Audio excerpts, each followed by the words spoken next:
Before we ride into the outback, a little history for you.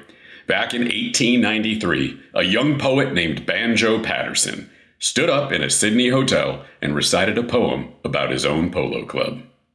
It became one of Australia's most beloved comic ballads, the Geebung Polo Club. Paterson lived in this world.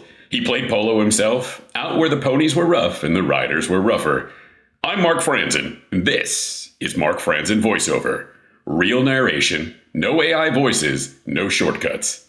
If that's your kind of thing, hit subscribe, drop a comment for the algorithm. Let's ride. It was somewhere up the country, in a land of rock and scrub, that they formed an institution called the Geebung Polo Club. They were long and wiry natives from the rugged mountainside, and the horse was never saddled that the Geebungs couldn't ride. But their style of playing polo was irregular and rash. They had mighty little science, but a mighty lot of dash. But they played on mountain ponies that were muscular and strong, though their coats were quite unpolished and their manes and tails were long, and they used to train the ponies wheeling cattle in the scrub. They were demons. They were members of the Geebung Polo Club. It was somewhere down the country, in the city's smoke and steam, that a polo club existed called the Cuff and Collar Team.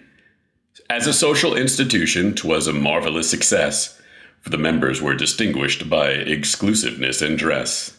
They had natty little ponies that were nice and smooth and sleek, for their cultivated owners only rode them once a week. So they started up the country in pursuit of sport and fame, for they meant to show the Geebungs how they ought to play the game. And they took their valets with them, just give their boots a rub, ere they started operations on the Geebung Polo Club. Now my readers can imagine how the contest ebbed and flowed. When the Geebung boys got going, it was time to clear the road. And the game was so terrific that ere half the time was gone, a spectator's leg was broken, just from merely looking on. For they waddied one another till the plain was strewn with dead, while the score was kept so even that they neither got ahead. And the Cuff and Collar captain, when he tumbled off to die, was the last surviving player, so the game was called a tie. Then the captain of the Geebungs raised him slowly from the ground. Though his wounds were mostly mortal, yet he fiercely gazed around. There was no one to oppose him. All the rest were in a trance, so he scrambled on his pony for his last expiring chance. For he meant to make an effort to get victory on his side. So he struck at goal and missed it. Then he tumbled off and died. By the old Campaspe River, where the breezes shake the grass, there's a row of little gravestones that the stockmen never pass, for they bear a crude inscription saying, "Stranger, drop a tear, for the Cuff and Collar players and the Geebung boys lie here." And on a misty moonlit evening, while the dingoes howl around, you can see their shadows flitting down that phantom polo ground. You can hear the loud collisions as the flying players meet, and the rattles of the mallets and the rush of ponies' feet. To the terrified spectator, rides like blazes to the pub. He's been haunted by the specters of the Geebung Polo Club. You made it all the way to the end. Thank you for that.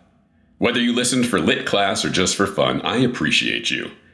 A.B. Paterson actually wrote under the pen name The Banjo, named after his favorite horse. He published this stuff in a magazine called The Bulletin, and had this back and forth with another poet, Henry Lawson, who we'll get to later. They wrote about who told the real truth about the bush, Paterson's romantic version or Lawson's grittier one. This poem's a perfect example of that tension. Funny on the surface, but if you really listen, it's kind of a dark joke. All this cheerful, sporting language while bodies are literally piling up, right up until the haunted last stanza. This is Mark Franzen Voiceover, real human narration, no AI voices, just a guy and a mic. Hit subscribe, like this video if I've earned it, drop a comment for the algorithm, and tell me what story you want next. Until next time, I'm Mark Franzen. Thank you for listening.